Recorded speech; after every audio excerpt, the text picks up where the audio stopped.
요한복음 4장 48절 49절 말씀 봉독합니다. 요한복음 4장 48절 49절 말씀 같이 봉독합니다. 예수께서 이르시되 너희는 표적과 기사를 보지 못하면 도무지 믿지 아니하리라.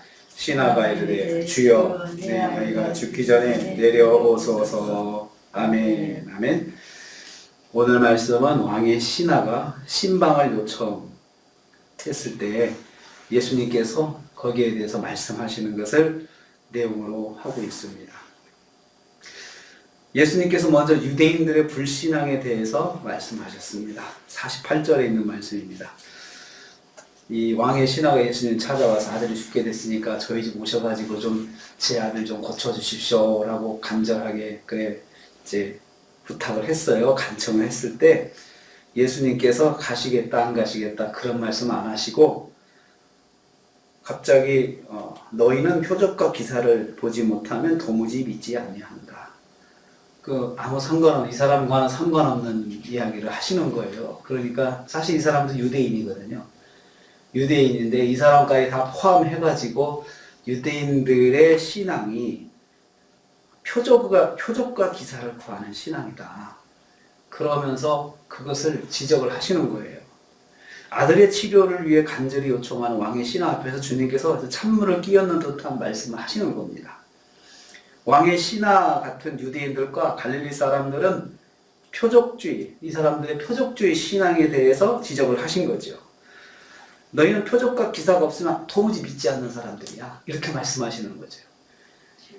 표적과 기사만 요구하는 사람들은 예수님을 그동안 예수님 찾아온 유대인들이 다 표적과 기사만 구한 거예요. 한번 이런 거 해보십시오. 뭐 이런 거 해보십시오. 이렇게 와가지고 예수님을 떠보는 거죠. 이 사람이 정말 메시아인가 하고 떠보는 거예요.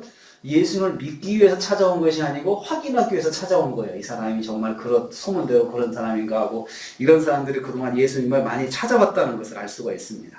증거만 구하면서 예수님을 찾아온 거죠. 예수님은 이런 사람이 반갑지 않으셨어요. 어찌 반갑겠습니까? 믿음으로 오지 아니하고 와서 자꾸 이렇게 시험만 하잖아요. 테스트만 하고 이 사람이 정말 맞나? 이 사람이 정말 유명한가? 뭐 이런 정도 확인하려고 사람들이 많이 찾아오는 것을 예수님 말씀하신 거예요. 왕의 신하도 마찬가지 믿음일 것이다 이렇게 암시하신 거죠. 너도 마찬가지 아니야? 이렇게 너도 마찬가지다. 이런 뉘앙스로 말씀하신 거죠. 표적과 기사만을 추구하는 믿음은 주님께서 기뻐하지 않으십니다. 어떤 사람도 그렇잖아요. 예수 믿고 구원받고 또 신앙생활 하자 그러면은 교회 가면 정말 그런가 하고 이렇게 떠보기 위해서 오는 사람들이 있어요. 그럼 참 와서도 예수를 믿겠다는 게 아니고 정말 그러냐 그러면서 이렇게 자꾸 떠보면 마음이 별로 기쁘지가 않죠. 좀 기분이 나쁘죠. 예수를 믿으려면 믿고 안 믿으려면 안 믿지 뭘 와가지고 이렇게 떠보기만 하는가 하고 기분이 좋지 않잖아요. 예수님께서 그런 사람들이 많이 왔었던 거죠. 예수님께서 기뻐하지 않으셨습니다. 왕의 신하는 예수님께 더욱 간청하였습니다. 예수님 말씀 그대로 왕의 신하는 마음이 새까맣게 타들어갔음을 볼 수 있습니다. 예수님의 말씀의 행간에는 기꺼이 가시겠다는 마음이 없기 때문이죠. 기꺼이 가시겠다는 그런 뉘앙스가 아니고 안 가시겠다는 이야기를 그 의미를 지금 가지고 있잖아요. 너희들은 맨날 표적만 구하고 믿음은 갖지 않고 그러니 내가 하고 싶은 마음이 없어 이런 의도로 말씀을 하셨다고 느끼는 거죠.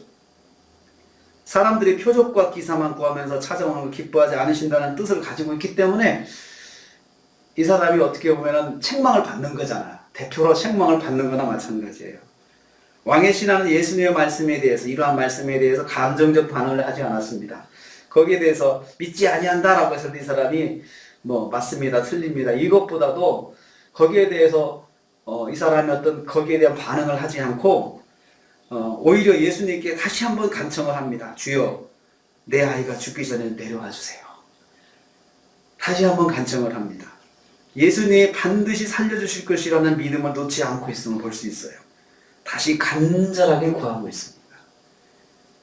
여기서 우리는 기도하는 성도는 어떤 상황이라도 구하는 것을 포기하지 않아야 된다는 걸 알 수 있어요. 목표는 구하는 거잖아요. 주변 환경 때문에 그래서 기분 나빠서 기도 안 할래. 이렇게 하지 않고 끝까지 그래도 좀 제 아들을 와서 살려주세요. 하면서 거기에 대해서 어떤 감정적 반응을 하지 않고 끝까지 기도 제목을 붙잡습니다. 세 번째로 왕의 신하는 자신의 신분을 내려놓고 주님을 붙잡았습니다. 이 사람이 왕의 신하예요. 고위공직자예요. 그러니 자기가 와가지고 여기까지 와서 이렇게 부탁을 하면은 뭔가 좋은 반응을 보여줘야 되는데 따따붙다 대답은 안 해주시고 우리가 이렇네 저렇네 평가를 해주시고 또 안 가시겠다는 뉘앙스로 말씀하시니까 거기에 대해서 자존심 상할 수 있거든요. 내가 누군데 이런 것도 있잖아요. 내가 말이야 이렇게까지 와서 부탁을 하는데 내 말은 들어주지 않고 딴소리만 하고 있나라고 자존심 상해하지 않고 또 오히려 자기 신분을 내세워서 예수님께 위세를 부리지도 않고 내가 누군데 나 같은 사람 부탁하는데 좀 가주세요 라고 그렇게 하지 않고 자신 앞에서 유대인을 책망하는 듯한 말씀을 듣고도 감정을 상해하지 않았습니다. 오직 자기 아들을 살리실 분은 예수님이심을 믿고 예수님만 붙잡았습니다. 예수님의 책망성 말씀을 듣고도 빈정상하지 않았습니다. 그래도 예수님께서 자기 아들을 살리실 줄을 믿고 그 믿음을 놓지 않았습니다. 믿음이 바로 이것입니다. 이런 것이 믿음입니다. 오직 주님만 의지하는 것, 이것이 바로 믿음입니다. 믿음의 기도는 오직 예수님만 바라보는 기도입니다. 환경 가지고 불평하지 않고 내가 이렇게 기도하는데 왜 기도할 환경이 안 되나 왜 이렇게 예수님께서 빨리 응답을 안 해주시나 주님께서 빨리 응답 안 해주시나 이런 생각에 사로잡혀가지고 기도를 나는 기도 안 할래 그렇게 하지 않고 오직 예수님만 바라보면서 그래도 주님만 의지합니다. 그래도 주님만 붙잡습니다. 이렇게 기도하는 것이 그게 믿음의 기도입니다. 우리가 한 주간 동안 살면서 믿음의 기도하는 한 주간 되기를 축복합니다. 그래서 어떤 상황에서도 기분 나쁘면 천국도 안 간다죠 사람들이. 그러니까 그래도 예수님 붙잡아야 되죠. 예수님 붙잡아야죠. 내가 이 마음을 잘 추스려야지 하면서 오직 주님만 붙잡고 한 주간 승리하시는 권사님들 우리 성도님들 되시기를 주님의 이름으로 축복합니다. 기도하겠습니다. 주님 감사합니다.